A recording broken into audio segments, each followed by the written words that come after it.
1 മണിക്കൂർ ഡേറ്റിന് വേണ്ടി ഒരു ഗേൾ ഫ്രണ്ട് സെറ്റ് ചെയ്ത് ഇവന് ഞാൻ 10,000 രൂപ കൊടുക്കാൻ പോകുക. ഇത് വലിയ ബുദ്ധിമുട്ടാണെന്ന് ചോദിച്ചു കഴിഞ്ഞാൽ അടി കിട്ടുന്നവരേ ഉള്ളൂ, പിന്നെ കാണത്തില്ല. അവൻ ഇന്നത്തെ ഡേറ്റിന്റെ ഫുൾ ചിലവ് ഞാനാ വഹിക്കാൻ പോകുന്നത്. അവനൊരു എക്സാമ്പിൾ ആയിക്കോട്ടെന്നും പറഞ്ഞ് അവിടെ നിന്നൊരു കൊച്ചിന്റെ ചോദിച്ച് ഡേറ്റിന് വരാൻ താല്പര്യം ഉണ്ടാകും. തുടക്കത്തിൽ റിജക്ട് ചെയ്തെങ്കിലും രണ്ടാമൊന്നോട് ചോദിച്ചപ്പോൾ പറഞ്ഞ് ജോലിയിലല്ലായിരുന്നെങ്കിൽ വന്നേനെന്ന്. എന്നാലും എന്റെ ഡേറ്റ് പെട്ടെന്ന് തന്നെ സെറ്റ് ആയാലും പക്ഷേ ഇവന്റെ നടക്കുകയല്ലേ നമുക്ക് കണ്ടറിയാം. കുറെ നേരമായി തീരാപ്പാര മോളിൽ അങ്ങോട്ടും ഇങ്ങോട്ടും നടക്കുന്നുണ്ടെങ്കിലും ദൈവമേ ഇതുവരെ ഇവൻ ആർക്കെങ്കിലും ചോദിച്ചില്ല. പിന്നെ ഞാൻ തന്നെ തള്ളി വിട്ടേ ആദ്യത്തെ ആളുടെ പാവത്തിനെ ഇങ്ങനെ തള്ളി മേടിക്കാൻ പറഞ്ഞിരുന്നതിന് ചെറിയൊരു മനസ്സുഖം ഇല്ലായില്ല. അവൻ ഓടിച്ചാടി ചെന്ന് 2 പെമ്പിള്ളേർ നടന്നവർക്കില്ല ചോദിച്ചത്, പക്ഷെ അവരപ്പം തന്നെ വേണ്ടെന്ന് പറഞ്ഞു. പിന്നെ രണ്ടാമത് പിന്നെ അവൻ 2 പെമ്പിള്ളേർ നടന്നു പോകുന്ന അവരുടെ പുറകെ പോയി ചോദിക്കാൻ നോക്കി. അവരാണ് മൈൻഡ് പോലും ചെയ്തില്ല.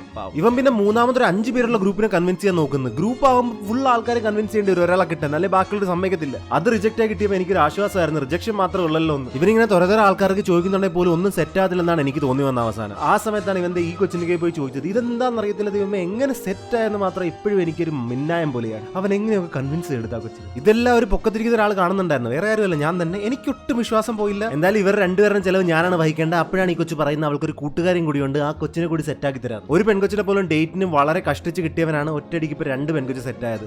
എന്തായാലും ഇത് എങ്ങോട്ട് പോകുന്ന എനിക്ക് ഒരു ഐഡിയ ഇല്ല. Full video ചാനലിനകത്തുണ്ട്.